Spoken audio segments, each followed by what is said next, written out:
West Hill senior Daniel O'Brien Mazza applied to 6 different colleges and was accepted into each one.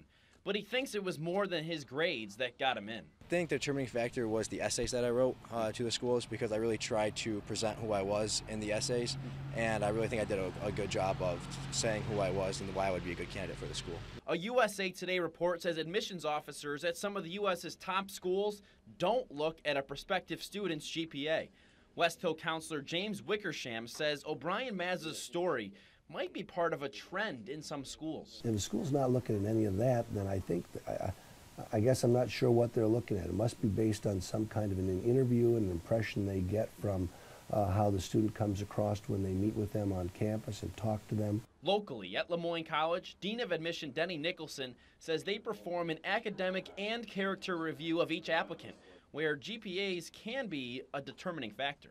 So grades do count here at Lemoyne College, but the Dean of Admissions as well as the guidance counselors say that when it comes to separating themselves from each other when they're applying for different schools, high school students need to do more than just get good grades in the classroom. Oftentimes the distinguishing characteristics are the service work that they've done in their school communities or local communities, and their demonstrated leadership work. Lots of students have to show intellectual interest, intellectual initiative, so maybe going to a local university and doing some research in the summer, taking advantage of some special programs, showing that you really have an interest and a passion for learning. As for O'Brien Mazza, he thinks the hardest workers should be rewarded for the grades they earn.